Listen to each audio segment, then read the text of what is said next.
श्री कृष्ण गोविंद हरे मुरारी, हे नाथ नारायण वासुदेवा, हे नाथ नारायण वासुदेवो, हे नाथ नारायण वासुदेवा, हे नाथ नारायण वासुदेवा।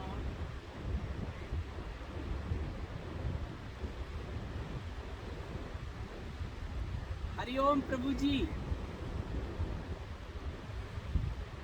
आज हिमालय से आपके साथ संवाद। ये स्थान तो आपका जाना पहचाना है, ये पत्थर जिस पर हम बैठे हैं ये भी आपका जाना पहचाना है। आज से 2 वर्ष पूर्व इस चैनल की यात्रा यहीं से शुरू हुई थी और आप सब साक्षी हैं। एक छोटे से परिवार को लेकर यहाँ से संवाद शुरू हुआ। लॉकडाउन के समय हम यहीं पर रहे और उसके बाद धीरे धीरे हमारे परिवार ने विस्तार लिया और आज इतना बड़ा हो गया है हमारा परिवार। बाबा जी ने आप सबको जोड़ लिया अपने साथ और ये हमारा सौभाग्य है श्री बाबा जी की कृपा से कि हम जनवरी के अंतिम सप्ताह में, आज 22 जनवरी है और हम यहाँ हिमालय में आपके साथ संवाद। प्रभु जी, हिमालय का कुछ आकर्षण ही ऐसा है, यहाँ की वाइब्रेशन ही ऐसा है, उसमें चुंबकीय शक्ति है। नदियाँ तो पूरे देश में, पूरी दुनिया में हैं। गंगा जी भी गौमुख से लेकर गंगा सागर तक है, लेकिन इस हिमालय की पार्ट में ऋषिकेश के पहले तक, हम तो ऋषिकेश से करीब और 250 किलोमीटर ऊपर हैं, लेकिन यहाँ की गंगा का आकर्षण, यहाँ की गंगा जी की वाइब्रेशन, यहाँ का गंगा का जल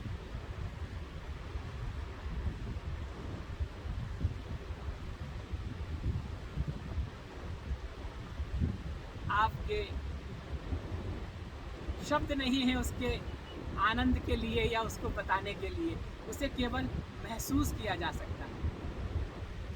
जितने भी संत महात्मा योगी ऋषि मुनि हिमालय आए, उससे पहले उन्होंने देश भर की यात्रा की,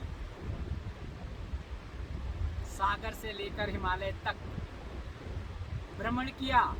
अब भ्रमण करने के बाद यहाँ आए तो यहीं के होकर रह गए। मैं बहुत सारे संत महात्माओं से यहाँ मिला काफ़ी वर्ष पहले, जब मैं पहली बार आया था, तो सभी ये कहते थे कि उन्होंने नर्मदा की परिक्रमा की या नर्मदा के किनारे तप किया।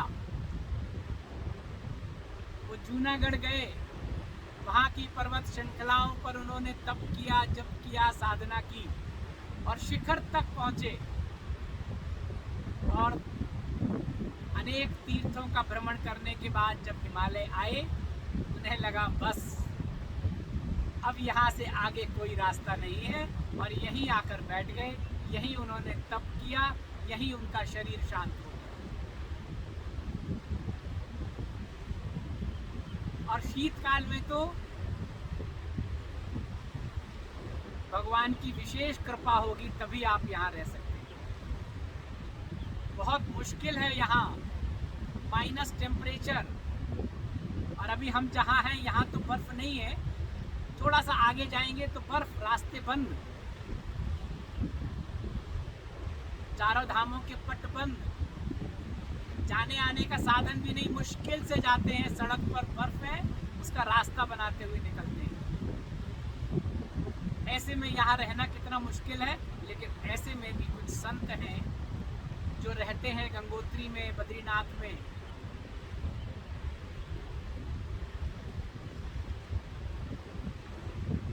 ये ईश्वर की विशेष कृपा से ही संभव है। आज बड़ा सौभाग्य है कि मुझे यहाँ से आपके साथ संवाद करने का अवसर मिला। कोई विषय नहीं, बस ये लगा कि आज तो आपको गंगा जी के दर्शन करा दें, थोड़ी देर आपके साथ बैठ लें।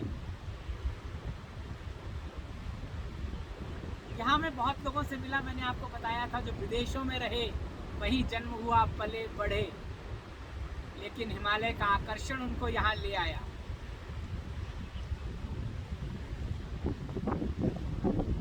गंगा जी का जल पान करने के लिए वो यहाँ आ गए और यहीं के होके रह गए। यहाँ उन्हें उनके मास्टर मिले। मास्टर को खोजने नहीं आए थे, उनको तो हिमालय का आकर्षण था। दो बातें थी, एक तो उन्होंने पढ़ा था कि हिमालय में योगी रहते हैं और उनके पास अपार शक्तियाँ होती हैं। क्या मैं कौन हूँ, मैं कहाँ से आया हूँ, मुझे कहाँ जाना है, ये प्रश्न जब उनके दिमाग में आते थे, विचार आता था, उन्हें लगता था इसका उत्तर तो केवल भारत में मिलेगा, हिमालय के योगी ही दे सकते हैं। उसी की तलाश में वो यहाँ आ गए और यहीं के होके रह गए या आते जाते रहे। और जब यहाँ आने के बाद जब उनका भाव, जब उनका जुनून किसी की तलाश में हुआ, तो वो तलाश में घूमे नहीं, भटके नहीं, एक ही स्थान पर आके बैठ गए।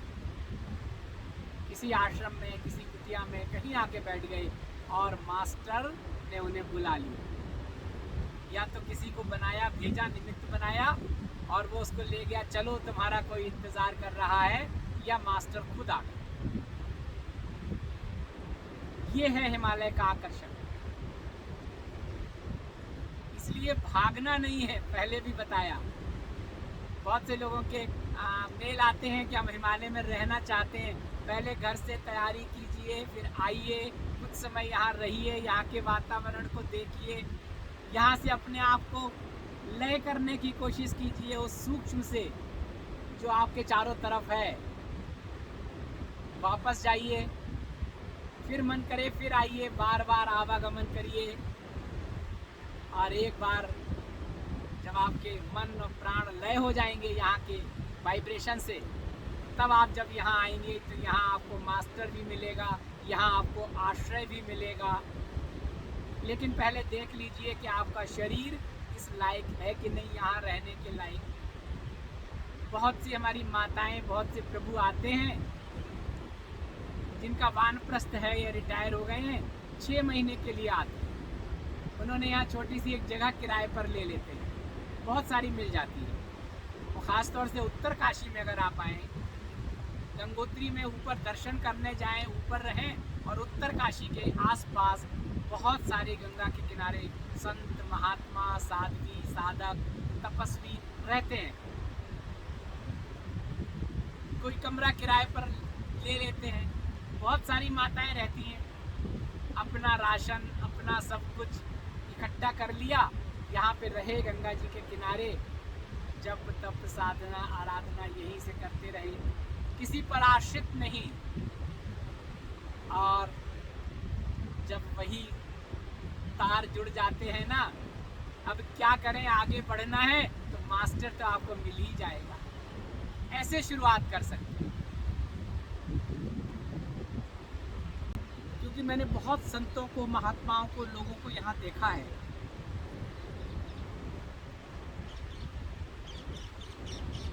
जिनके अंदर बचपन से था मुझे हिमालय जाना है। मैंने आपको कई लोगों के बारे में बताया भी था।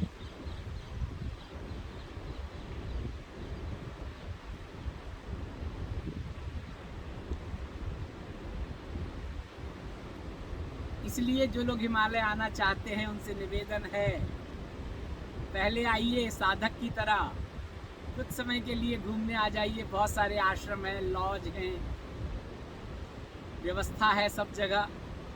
लोग 1-2 दिन के लिए आते हैं, आप 1 सप्ताह के लिए आइए, 15 दिन के लिए आइए, महीने भर के लिए आइए, देखिए यहाँ की आबो हवा आपके अनुकूल है या नहीं। आसपास मिलिए लोगों से, जाइए आश्रमों में, देखिए आपको लगता है कि ठीक है कि नहीं, और फिर वापस चले जाइए। फिर लगता है फिर दोबारा आ जाइए। एकदम से आने की ज़रूरत नहीं, छोड़कर आने की ज़रूरत नहीं।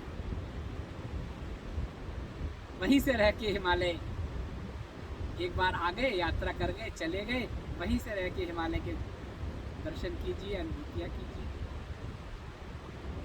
ऐसा है प्रभु जी। तो यहाँ इस समय हम अपने वही पुराने स्थान पर हैं, गंगोरी में, तपोवनी माँ संत सुभद्रा जी के आश्रम में।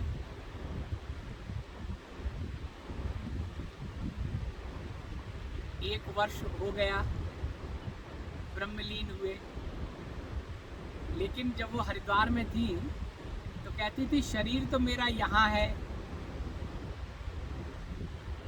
लेकिन मैं गंगोरी में हूँ अपने आश्रम में, और शरीर तो चला जाएगा, मिट्टी का है, मिट्टी में मिल जाएगा, लेकिन मेरा सूक्ष्म वहाँ रहेगा, उस देवभूमि में, उस आश्रम में।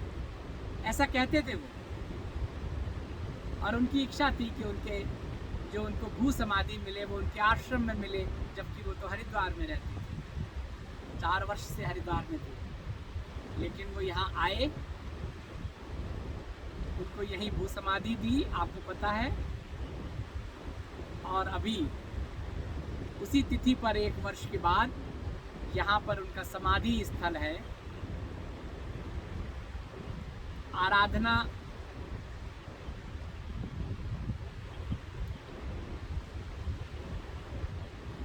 एक उत्सव के रूप में यहाँ पर 2 दिन का कार्यक्रम है, और यहाँ पर उनकी मूर्ति स्थापित है समाधि में, और उसका अनावरण होगा। तिथि के हिसाब से होता है। 1 वर्ष पूर्ण हुआ, यहाँ उनका अनावरण हो रहा है, और हम तो यहाँ आ गए नहीं, बुला लिए गए उस अनुभूति के लिए जो उन्होंने कहा था, उस अनुभूति के लिए। अभी यहाँ पर हैं और आपसे यहीं से संवाद हो रहा है। यहाँ पर इसी स्थान से आपको एक बार गंगा ध्यान का भी वीडियो बनाया था, गंगा के साथ ध्यान करें। बस बैठ जाएं गंगा के किनारे किसी पत्थर पर, किसी शिला पर, और अपने आप को ये जो गंगा की जो ध्वनि आ रही है, इस ध्वनि से अपने आप को लय करें। आप हिमालय, गंगा का किनारा, गंगा की लहरों की कल कल करती ध्वनि, मन और प्राण से इस ध्वनि को लय कर लीजिए।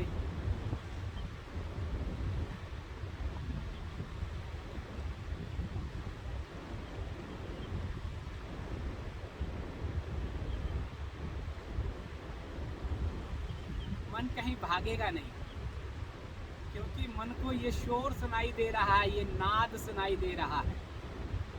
अब मन को इस नाद से लगा लीजिए, थोड़ी देर में ये नाद आपके अंदर आ जाएगा। आपके हृदय में ये नाद आएगा तो वो लहरें भी आ जाएंगी। ये गंगा जो बह रही है, जिसके किनारे आप बैठे हैं, जिसके बीच में आप बैठे हैं, किसी शिला पर, किसी पत्थर पर, ये आपके अंदर बहने लगेगी। सुनिए आवाज।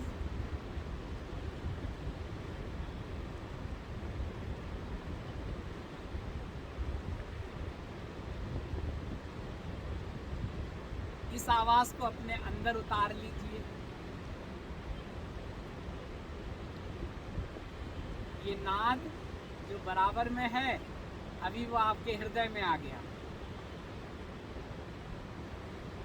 अब मन और प्राण लय हो गए, क्योंकि हृदय में आ गया ना, तो हृदय धड़कने के साथ वो नाद में कंपन हो रहा है और आप आज्ञा चक्र पर आकर बैठ गए हैं साक्षी भाव से और उस नाद को महसूस कर रहे हैं।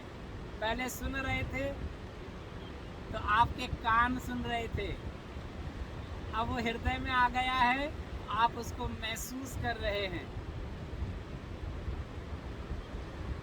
अब नदी आपके अंदर बह रही है और आप भी बह जाइए।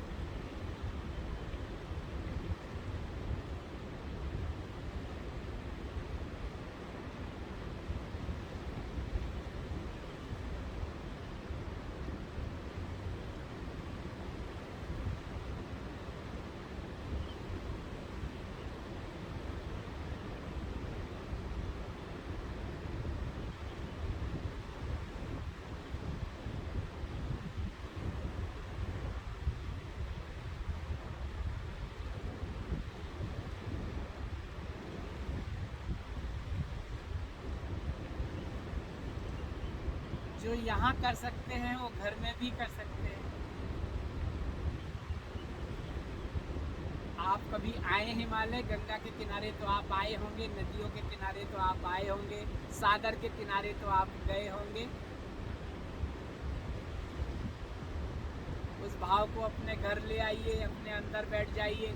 नहीं गए हो, अपने कमरे में अपने आसन पर बैठ जाइए, आनंद लीजिए। ऐसा है प्रभु जी, आज तो बस ये हुआ, केवल बस आपको गंगा जी के दर्शन करा देते हैं और श्री बाबा जी की कृपा से हमें यहाँ आने का अवसर मिला, हम आ गए।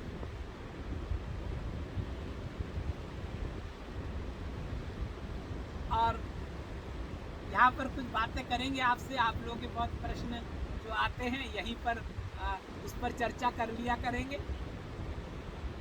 अभी एक वीडियो बनाया था ना कि श्वान आपके पूर्वज हो सकते हैं, पूरा वीडियो देखते नहीं है ना, और दूसरे वो विस्तार से बताया भी नहीं था। आप लोगों के बहुत सारे संशय आए हैं। कुछ लोगों ने शास्त्रों के उदाहरण दिए हैं कि शास्त्रों में ऐसा कहा गया है, श्री भागवत जी में ऐसा कहा गया है। तो मैंने वो आपके प्रश्न पढ़ के बहुत आनंद लिया। एक दिन श्वान चर्चा करेंगे अगले वीडियो में करेंगे श्वान चर्चा, जिससे आपको क्लैरिटी आ जाए। जहाँ संशय हो वहाँ दूर होना चाहिए, या तो खुद बैठ के दूर कर लीजिए, नहीं तो जिसने बताया है उससे पूछ लीजिए, या कहीं पढ़ा है तो उस पर चिंतन कर लीजिए। एक क्रिया योग की बहुत बातें की हैं, क्रिया योग सीखना है। क्रिया योग में हम यहाँ तक आ गए हैं, स्वाधिष्ठान चक्र तक आ गए हैं, अनाहत तक हम आ गए हैं, आगे का नहीं पता। आप बताइए, मैं कुंडलनी के बारे में जानना चाहता हूँ। कुंडलनी हमारी जाग गई, अब आगे की दिशा बताइए। बहुत से प्रश्न आते हैं क्रिया योग के बारे में, क्रिया योग के बारे में बताइए, आपने कहा था।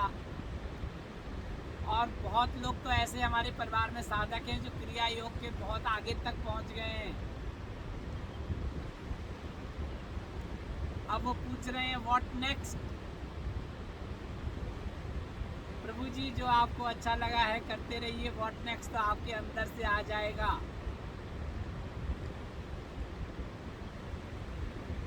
वो इस तरह से पढ़ने से नहीं होगा, उसके लिए मास्टर चाहिए होता है। इस तरह से संवाद करने से भी नहीं होगा। जो श्री बाबा जी का क्रिया योग है, जो श्री बाबा जी ने कीर्तन में बताया वो क्रिया योग 1 to 1 की बात है। इसलिए कुछ लोगों को चिंतन चल रहा है, हमारे परिवार के ही कुछ लोगों के साथ अलग अलग सेशन में। अगर बाबा जी की इच्छा हुई, बाबा जी की कृपा हुई, बाबा जी का निर्देश मिला और बाबा जी ने निमित्त बनाया इस शरीर को, तो वो आपसे चर्चा करेंगे। अभी जितनी भी हो रही हैं, जितने लोगों से हम मिले हैं, 40 वर्ष तो हो ही गए हैं भ्रमण करते करते। बहुत सारे क्रिया योगियों से भी मिला, साधकों से भी मिला। नाम सुन लिया ना क्रिया योग, और क्रिया योग तो सुन लिया कि श्री महाअवतार बाबा जी ने इसको लाहिड़ी महाशय जी को बताया, और लाहिड़ी महाशय जी ने युक्तेश्वर जी को बताया, युक्तेश्वर जी ने योगानंद जी को बताया, परमहंस जी को, और परमहंस जी ने इसे देश ही नहीं दुनिया भर में जागृत किया।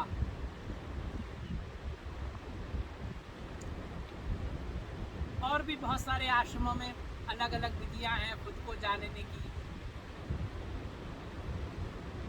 नाम नहीं ले रहा हूँ। हर आश्रम की अपनी विधि है, अपना तरीका है, अपना योग है, अपनी क्रियाएं हैं, एक्सरसाइज है। लेकिन हमारे श्री बाबा जी जिस क्रिया योग की बात करते हैं वो बहुत कम लोगों में देखा, हिमालय में देखा, स्वामी सदानंद जी और भी संतों को देखा क्रिया योगी। बाकी हम जो क्रिया योग की बात करते हैं ना, तो या तो आप क्रिया में उलझे रहते हैं या योग में क्रिया योग होता ही नहीं है। किताबों में पढ़ लिया, एक लंबा सा कोर्स कर लिया, अभ्यास करने शुरू हो गए, करने लगे, अपने आप घर बैठे बैठे करने लगे, पत्राचार से करने लगे। आप लोग करते हैं ना, शिक्षा करते हैं ना दूर से, ग्रेजुएशन करते हैं स्कूल जाके, क्लास में जाके, टीचर से पढ़ के। और एक होता है दूर की शिक्षा, एडमिशन ले लिया, पत्राचार हुआ, हम पढ़ने लगे घर पे ही और टेस्ट देने लगे घर से ही। किसी सेंटर पे चले गए, वहां जाके एग्जाम दे दिया, पास हो गए, फेल हो गए, जो भी हुआ। स्कूल में भी गए, एडमिशन लिया, क्लासेस ज्वाइन की, एक टीचर 40 स्टूडेंट, एक बना बनाया सिलेबस सेट, बस वो सिलेबस बताते गए, पढ़ाते गए, आप टेस्ट देते रहे, weekly, monthly, quarterly, half yearly और ईयरली, और पास हो गए या फेल हो गए। वही कुछ लोगों में जुनून होता है, सामर्थ्य है, सक्षम है, आगे बढ़ना है, इसको जानना है, कोचिंग करने लगे, और ज़्यादा इच्छा है तो 1 to 1। प्रभु जी आपको बताया था भक्ति, ज्ञान, कर्म, योग सभी उस हाईवे तक जाता है। किसी को भी पकड़ लीजिए, किसी भी एक सद्गुरु को पकड़ लीजिए, उसकी एक विधि को पकड़ लीजिए, बस पहुंच जाएंगे आप हाईवे तक। हम लोग क्या करते हैं, कोई चर्चा हो गई, किसी की ज़्यादा PR हो गई, बस वही क्रिया योग, क्रिया योग, क्रिया योग। कितना आजकल हो रहा है, जिसे देखो मुझे क्रिया योग सीखना है। सीखने और सिखाने वालों बहुत वृद्धि हो गई है प्रभु जी। दरअसल ये गुह रहस्य है, इसके पढ़कर इसको नहीं जाना जा सकता, पत्राचार से इसको नहीं एक्सरसाइज हो जाएगी। क्रिया करने लगेंगे, योग करने लगेंगे, क्रिया योग नहीं होगा। ये मैं अपने अनुभव के आधार पर कह रहा हूँ। बहुत से लोगों को देखा है हमने, योगियों को भी देखा है, मास्टर्स को भी देखा है, योगियों को योग करते हुए। बहुत सारी एक्सरसाइज तक सीमित हैं, वो प्राणायाम को ही योग समझ लेते हैं, वो योग जो आपको अनुभूति करा देगा। लेकिन आप समझिए तो प्राणायाम क्या है। प्राणायाम में भी एक्सरसाइज है पहले, उसके बाद play school, nursery, LKG, UKG, तब जाके प्रवेश मिलता है फर्स्ट में। हम सीधे जान लेना चाहते हैं फाइनल तक वो कैसे होगा, अनुभूति कैसे होगी, शास्त्रार्थ तक कैसे जाएंगे। तो ये जो क्रिया योग की बातें करते हैं आप लोग, बहुत सारे मैसेज आ रहे हैं, तो मेरा उनसे विनम्र निवेदन है, पहले अपने आप को तैयार तो कर लीजिए, समझ तो लीजिए, पकड़ तो लीजिए कि आपको कौन सा मार्ग ठीक लग रहा है। वृंदावन में एक प्रभु जी का मैसेज आता है कि वो वृंदावन में है, भक्ति भाव में है, पूरा जीवन कृष्ण के साथ, लड्डू गोपाल जी के साथ बीता। अब वो क्रिया योग करना चाहते हैं, कहीं से उन्होंने पढ़ लिया, कहीं गए, वहाँ उन्हें समझ में आया, अब वो कहते हैं मुझे तो क्रिया योग करना है, मुझे तो अनुभूति करनी है। प्रभु जी भाव प्रबल है, जुनून है, तो लड्डू गोपाल जी में भी वो आ जाएंगे आपके सामने, यहाँ पर विराजित हो जाएंगे, अनुभूति हो जाएगी, आपको मार्ग प्रशस्त कर देंगे। एक को पकड़िए। हम क्या करते हैं प्रभु जी, मास्टर में, सदगुरु में भी यही होता है कि हम किसी सदगुरु के साथ जुड़े, उनके साथ रहे, और अगर वो ब्रह्मलीन हो गए, शरीर पूरा हो गया, अब हमारी सदगुरु हैं, गुरु हैं, हम कर रहे हैं उनका जो उन्होंने मंत्र दिया है, उस मंत्र का जाप कर रहे हैं, जो उन्होंने बताया हम उसका पालन कर रहे हैं, लेकिन अनुभूति नहीं हो रही, आउटपुट तो हो नहीं रहा ना। हम जो कहते हैं आउटपुट पर विशेष ध्यान देना चाहिए, आउटपुट पर, आउटपुट नहीं हो रहा है। अभी मन में जब सदगुरु थे तो उनके पास जाके अपनी बातें कर देते थे, अपनी बातें कह देते थे, अब किससे कहें, कौन सुनेगा हमारी। कोई तो हो जिससे हम अपने बातें कर लें, अपने मन की बातें कर लें, जिसे हम अपनी सामर्थ्य के हिसाब से कुछ दान दक्षिणा कर लें। फिर क्या करते हैं, हम तलाशते हैं कोई और मिल जाए, सजीव सदगुरु या संत, और कोई मिल जाता है तो हमारे तो भाव है, हमें तो हमारे सदगुरु ने सिखाया है, सेवा करना है, संत की सेवा करना है, हम बस उसी में लिप्त हो जाते हैं, उनको परम मानने लगते हैं, और अपने गुरु तो ब्रह्मलीन हो गए। भूलते नहीं है, लेकिन विस्मृत कर देते हैं उनकी बातों को, उनकी क्रिया को, क्योंकि अगर जिससे आप जुड़े हैं ना, उन्होंने आपको कोई क्रिया बताई, कुछ बताया, तो आप उसको बस लगता है कि बस इसी से बेड़ा पार है। ऐसे में कई बार हम गलत लोगों के साथ जुड़ जाते हैं। मैंने देखा है ऐसे लोगों को, एक संत का शरीर पूरा हुआ और उनके कुछ भक्तों को, अच्छे भक्तों को उन्होंने अपनी ओर आकर्षित किया, अपना संत का वेश, अपना दंड कमंडल, अपना परिवेश,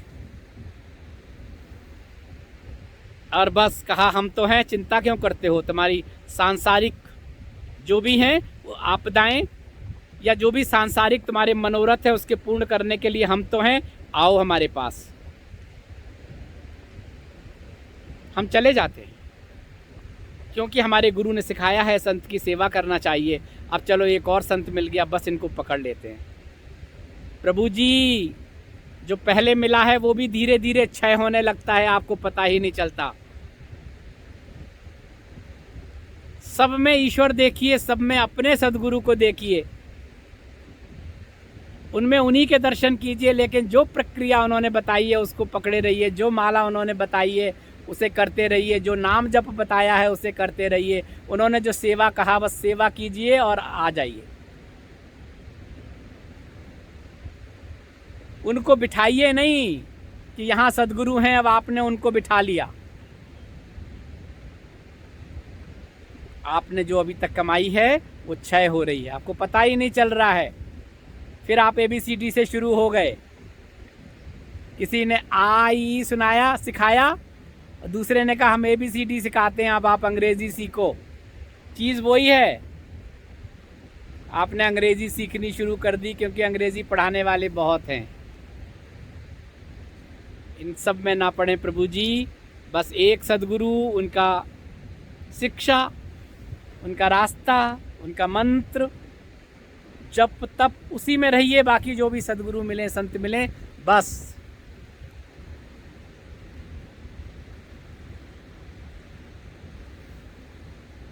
संतत्व को नमन कीजिए, प्रणाम कीजिए, बस इतना ही रखें।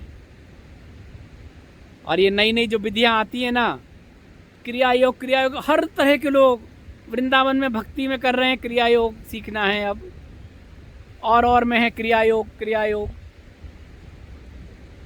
समझ लीजिए क्रिया योग क्या है। ये पत्राचार वाली सीखने की चीज़ नहीं है, किताब पढ़ने वाली चीज़ नहीं है। ये सब संतुष्टि रहेगी कि मैंने किसी को अपना गुरु माना है, तो उनका जो योग है, उनकी जो क्रियाएं हैं, उसे हम कर रहे हैं, बहुत अच्छी बात है।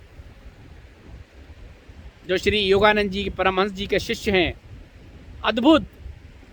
योगानंद जी ने जो किया, बहुत कम ऐसे संत हैं जिन्होंने देश और दुनिया में, और संतों ने भी किया, अपने अपने तरीके से किया, लेकिन वो गुरु परंपरा से है। उन्होंने अपने गुरु परंपरा का निर्वाह किया। उनके जो भक्त हैं, उनके जो शिष्य हैं, वो अगर अपने गुरु का जो भी उन्होंने बताया उसे कर रहे हैं, करें, लेकिन आउटपुट देखते रहें कि आउटपुट क्या हो रहा है, आपके जीवन का रूपांतरण हो रहा है कि नहीं, आप में बदलाव आ रहा है कि नहीं, आप सहज और सरल हो रहे हैं कि नहीं, आप अपने विकारों पर नियंत्रण कर पा रहे हैं कि नहीं, क्या आपका शरीर निरोग है, क्या आपका मन निरोगी है। तब तो आप शुरू करिए अंदर से, अगली क्लास का अपने आप पता चलता रहेगा। आप किसी टेक्निकल में, MBBS में, BTech में, MBA में करिए, पहला सेमेस्टर कर लीजिए, आगे का तो अपने आप होता रहेगा। डायरेक्ट तो नहीं हो जाता है कि आखिरी सेमेस्टर करना है, सीधा एक एक करके आगे बढ़ते हैं, अपने आप पता चल जाता है सिलेबस से, अभी ये अब 2nd chapter, 3rd chapter, 4th chapter. ऐसा है प्रभु जी। तो क्रिया योग के बारे में कृपया बहुत प्रश्न ना करें। हमने चयनित कर लिया है कुछ लोगों को, कुछ ऐसा रास्ता निकालेंगे 1 to 1, 2-4, 2-4, 5, 10, 20, 30 लोगों की क्लास लेके ऐसे कुछ करते रहेंगे, अलग अलग सेशन करते रहेंगे। 100 लोगों के लिए बताया है ना कि 100 लोगों को अगर श्री बाबा जी की कृपा हुई, श्री बाबा जी का निर्देश मिला, तो जाते जाते 100 लोगों को बताना है। प्ले स्कूल से नर्सरी तक लाना है, और नर्सरी के बाद तो फिर अपने आप क्लास बढ़ती रहेगी, फिर अपने आप आगे बढ़ते रहेंगे। आपके अंदर जो मास्टर बैठा है वो आपको मार्ग प्रशस्त करेगा आपका। लेकिन प्ले से नर्सरी तक आने के लिए बहुत सारे टेस्ट होंगे, हर दिन टेस्ट होंगे, हर दिन आउटपुट होगा, हर दिन आपका चेक किया जाएगा, तभी तो होगा ना। नहीं तो आप वहीं रहेंगे पहले उसमें ही। वहाँ ये नहीं है कि ये अंक मिल गए अब आपको इकट्ठे एनुअल में जुड़ेंगे, नहीं, आगे बढ़ेंगे नहीं जब तक उसका पास नहीं हो जाएंगे। और वहाँ पास वो नहीं है, 33 पहले होता था, 40 अब होता है, मान लो जो भी हो। वहाँ तो 100 में से 100 चाहिए, 99 भी है तो 0 है। तो जिन्होंने 100 पास कर लिया है वो थोड़ा सा अगले नेक्स्ट पेपर के लिए, नेक्स्ट टेस्ट के लिए तैयारी। नहीं तो आप वहीं रहिए जब तक आपको अनुभूति ना हो, जब तक आपका आउटपुट ना हो। ये होती है क्लास। पहले ऐसा ही होता था, 12 वर्ष लगते थे गुरुकुल में, गुरु के सानिध्य में रह के आप शिक्षा ग्रहण करते थे। गुरु चयनित करता था कुछ लोगों को और उसको आउटपुट कराता था कि देखो आउटपुट ये है, अनुभूति ये है, करो, आगे बढ़ो, अब हमारी शिक्षा का प्रसार प्रचार करो, जाओ गृहस्थ में जाओ, सन्यासी होना है तो सन्यासी होना है तो यहीं रुक जाओ, गृहस्थ का पालन करना हो तो जाओ, उस धर्म का पालन करो। ऐसा है प्रभु जी। आज इतना ही, बहुत सारी बातें हो गई। जो लोग फास्ट फॉरवर्ड करते हैं उनके लिए तो बहुत ज़्यादा हो गया। कल फिर आपसे चर्चा करेंगे यहीं पर हिमालय में। आप सबके अंदर विराजित परम पिता परमेश्वर को हमारा नमन वंदन। हरिओम।